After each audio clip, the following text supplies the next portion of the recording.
고환율 덕분에 수출 전망이나 기업들의 실적은 그렇게 나쁘진 않을 것 같은 해볼 만한 해죠. 사실 제가 봤을 때 올해 시장 미국 경제 지표가 너무 좋기 때문에 충분히 올해도 미국 장 좋아 보이는데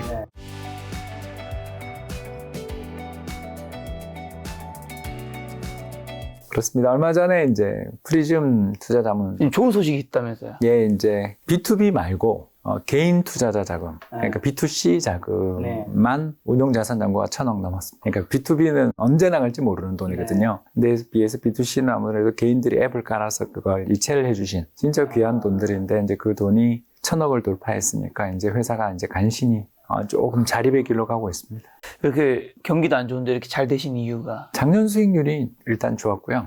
작년 수익률이 좋았던 이유가 이제 제가 국민연금 따라 투자라는 걸 하잖아요. 근데 이제 국민연금의 포트폴리오를 우리나라에 상장돼 있는 ETF로 복제를 해서 수익률을 한번 제가 러프하게 계산해 보니까 아직 국민연금 성과 나오려면 2달 남았습니다. 근데 이제 대충 계산해 보니까 14에서 20% 정도 사이가 나오겠더라고요. 그래서 최소 14% 정도? 그리고 맥시멈은 거의 20% 가까운 성과가 나겠더라고요.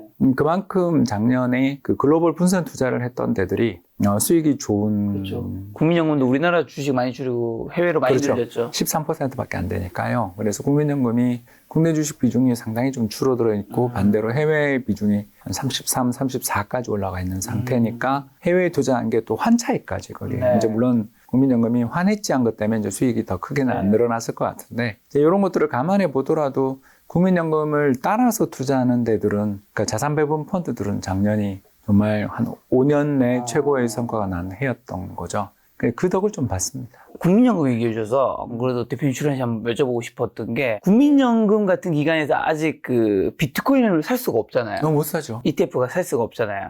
그래서 간접 투자로 마이크로 스트레지 주식을 산 걸로 제가 알고 있는데 이게 비트코인 못 사기 때문에 그걸 샀다고 받아들이면 되는 건가 아니면 다른 거로 받아들여야 돼요? 그래서 국민연금이 비트코인이라는 자산을 좀 좋게 본다고 받아들여야 되는 건지 정확한 의미 뭐로 받아들여야 될까요? 요새 관심은 갖고 있는 것 같아요. 왜냐하면 전 세계 글로벌 연금들 컨퍼런스나 그쪽에서 나오는 보고서 보면 그 대체 자산의 하나로 그동안 국민연금을 비롯한 전 세계 자산 그 관리하는 회사들이 컬티베이티브 그러니까 삼림 평지에 만들어진 상업용 숲 이런 것들에 대한 투자를 통해서 굉장히 좋은 성과를 기록했었는데 이제 이쪽의 성과가 최근에 안 좋아지고 있는데요. 왜 그러냐 하면 전 세계 연기금들이 와 이거 좋다는 거 알고 다 덤벼들어서 그 땅값이 올라서 그렇답니다.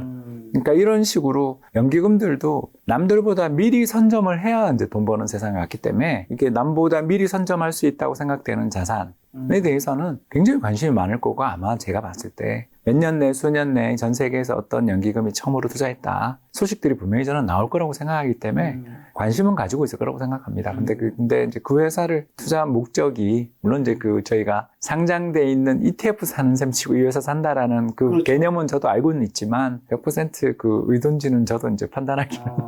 어쨌든 추측을 하고 있다. 예, 아예 그만둔 지 8년 넘었어요. 어쨌든 그래도 그 DNA가 있으시잖아요.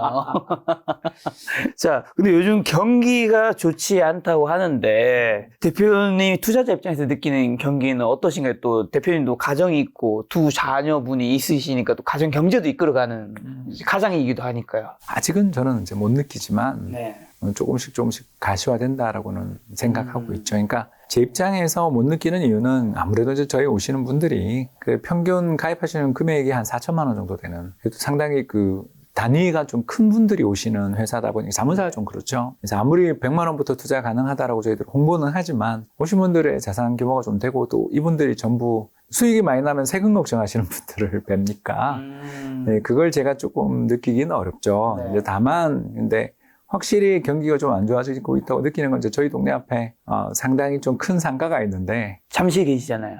꼭 그렇게 동네 이름은 이야기할 필요. 동네 얘기하지 말까요? 네, 요새 날이 좀 춥긴 했지만 그래도 대기열이 그 대박집이 하나 있는데 대기열이 확실히 줄어서 좀 기다릴만 하면 먹을만한 그런 걸 몇 번 느꼈거든요. 물론 이제 그게 그 소고기 집인데 되게 싼 소고기 집이에요. 그래서 어딘지 아시는 분들이 있을 거예요. 그래서 거기 가면 대기 번호 보면 보고 오잖아요. 우리가 딱 해놓고 오잖아요. 가면 뭐 20, 30번째 기다릴 손님입니다. 뭐 이렇게 한 다음에 요새 한 10번 안에 있는. 이런 거 보면 확실히 좀 사람들의 구매력이나 소비력, 욕구 이런 것들이 많이 약화됐구나. 이런 것들을 많이 느낄 수가 있죠. 그래서 저 같은 경우에는 확실히 체감은 아직 잘 못하지만 길거리를 다니거나 이렇게 소비 생활을 하다 보면 옛날보다는 확실히 뭐랄까요, 예약 전쟁 이런 게 좀 덜하다. 물론 흑백 요리사 나온 식당들은 아직도 여전히 힘든 것 양극화가 더 심해지는 거겠죠. 힘든 것 같긴 한데 그래도 동네 맛집 정도는 그래도 조금만 기다리면 되는 그런 시기가 온 것 같아요.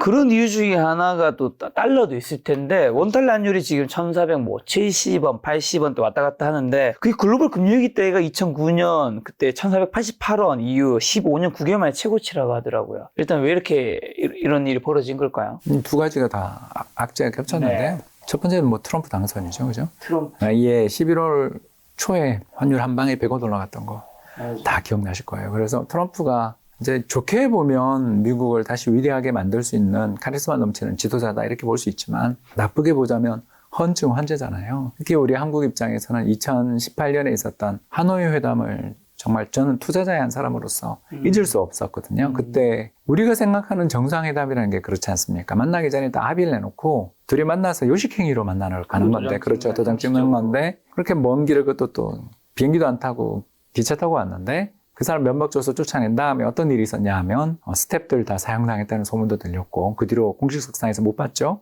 그럼 두 번째가 뭐였냐면 그때부터 2018년 그때를 고비를 해서 2020년까지 북한이 미사일을 미친 것처럼 쐈어요. 그 과정에서 우리나라가 주식시장도 2018년 말에 그 크리스마스 대폭락 가면서 2600포인트에 있었던 주가가 1800까지 아마 800포인트가 빠졌을 거예요.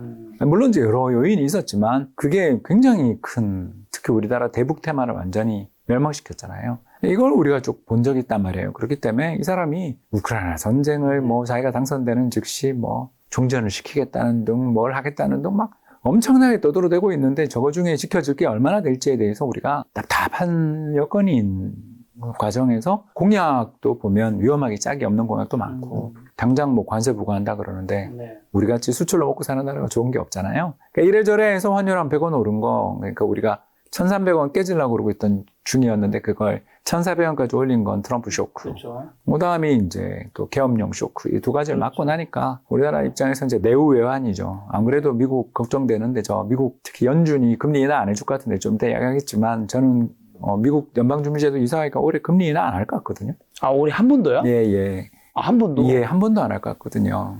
그래서 이만큼 좀 미 연준이 왜 이렇게 매파적으로 돌아섰나 이런 거 생각해 보면 결국 트럼프 공약에 대한 어떤 우려가 굉장히 반영되어 있는 게 아닌가. 저는 좀 그런 생각이 들더라는 거죠. 그러니까 이게 내후 외환이 다 온 거죠, 그죠? 양쪽에서. 그래서 미국 달러는 강세지. 여기다가 우리나라 내부 문제는 뭐 이거 장기전으로 가는 거 아닌가? 걱정이 되게 많지 않아요? 장기전 되는 거 아닌가에 대해서 정말 뭐 우리 장미 대선 가능하냐 올해? 이거 힘든 거 아니냐? 헌법재판소부터 시작해서 오만 쪽에 다 우리가 생각했던 빠르게 탁탁탁 진행될 줄 알았던 거는 이미 많은 부분 기대가 약화되고 있는 거고 그 기대 약화된 게 좀 외환시장에 많이 반영된 거 아닌가 이래 봅니다. 자, 그럼 강달러가 계속해서 앞으로 장기화될 확률도 있는데 이게 한국 경제랑 주식시장에 미치는 악영향은 뭘까요? 일단 뭐 수급이 안 좋죠. 수급. 예, 외국인 입장에서 달러로 자기 그 수익 평가를 받는데 원화에 투자를 하면 앞으로 환율이 더 만에 하나 오른다면 평가 손실이 더 커지는데 이거 마음 편하게 투자할 수 있겠냐? 그러니까 들어와서 투자를 하더라도 이게 뭐 개별 종목 단위로 좀 이렇게 투자를 하는 거지 바이코리아라고 할 정도로 심하게 아주 세게 이렇게 살 거냐? 못 사겠죠. 네, 이거가 첫 번째 걱정인 거고 이제 두 번째 우리 입장에서 또 문제가 되는 거는 이런 식으로 이제 강달러가 가게 될 때 이게 이제 취약한 나라들이 망하거든요. 왜냐하면 달러 부채가 많은 나라들. 그러니까 우리가 달러 자산이 많으니까 우리가 걱정 없는데 그런 건 문제 없는데 달러 부채가 많거나 또는 이렇게 국제금융시장에서 자금 조달이 좀 어려운 나라들. 요새 이제 가장 대표적으로 문제가 되는 나라가 브라질이잖아요, 벌써. 브라질 금리 보시면 놀라실 텐데, 금리 급등 중인데다가, 브라질 헤아라 환율이, 거기는 맨날 사상 최고치인 나라입니다만, 또 사상 최고치라고요. 그러니까 이렇게까지 막 가는 이유가 결국 그 브릭스 독자 화폐 만들면 응징하겠다고 그죠. 트럼프가 했던 이야기 기억나실 겁니다. 그래서 브릭스의 독자적인 화폐나 뭐 공동화폐 만드는 거에 대해서 강하게 반대하는 것뿐만 아니라 사실 사이도 안 좋잖아요. 룰라 대통령이. 그 우리야 뭐 대통령 부재 상황입니다만 권한 대행 상황입니다만 아무튼 거기는 거기대로 또 그런 문제가 있는 나라들 환율이나 그 나라의 금융시장 보고 있으면 야, 이 강달러의 영향력이 벌써 나타나는구나. 이거 꽤 많이 느끼게 되죠. 이제 마지막 세 번째는 좋은 점도 있긴 있는 게 이제 우리나라 입장에서는 수출로 먹고 사는 나라인데 그렇죠. 이번에 특히 산업연구원에서 나온 우리나라 13대 주력 수출 산업의 그 업황 전망하는 데 보니까 정보통신, 반도체, 바이오 헬스, 그리고 정유 아무튼 뭐 굉장히 많은 우리나라의 주력 산업들을 올해 해를 그려놨더라고요. 이거 그렇게 자주 있는 일이 아니거든요. 해가 여기 좀 해가 좋다는 거죠. 예, 그러면 적어도 한 10% 정도 본다라는 거거든요. 성장을. 그러니까 그만큼 우리 기업들이 죄송합니다. 정유가 아니고 화학이었고요. 화학이 네. 예, 정유가 안 좋은 쪽에 속해 있었고 정보통신, 반도체, 바이오헬스, 화학 예, 그리고 조선도 좋게 보는 것 같고 뭐 이런 정도의 산업들에 대해서는 이 13개 주력 수출 산업 중에서 이 산업들이 좀 보시면 알겠지만 상당히 비중이 큰 산업들을 다 좋게 보는 거니까 올해 우리나라 2025년 고환율 덕분에 수출 전망이나 기업들의 실적은 그렇게 나쁘진 않을 것 같은. 왜냐하면 뭐 예전에 100달러에 10만 원 받던 걸 15만 원 받아오고 그러면 이게 굉장히 큰 차이가 나잖아요. 그래서 그만큼 우리 수출 기업들 입장에서 본다면 뭐랄까 이렇게 외화 가득이 훨씬 쉬워진 그런 상황이라서 해볼 만한 해죠. 근데 다만 이제 불확실하니까 적극적인 베팅, 적극적인 어떤 수출 시장 공략보다는 그냥 이제 바운더리를 지키려는 그런 게 나올 가능성이 있다는 게 좀 걱정이긴 합니다만 그래도 뭐 안 하는 거보다 낫잖아요. 우리 수출이 잘 안 풀리는 것보다는 수출이 잘 풀리는 게 좋은 일이니까 그런 면에서 좀 기대해 볼 만합니다.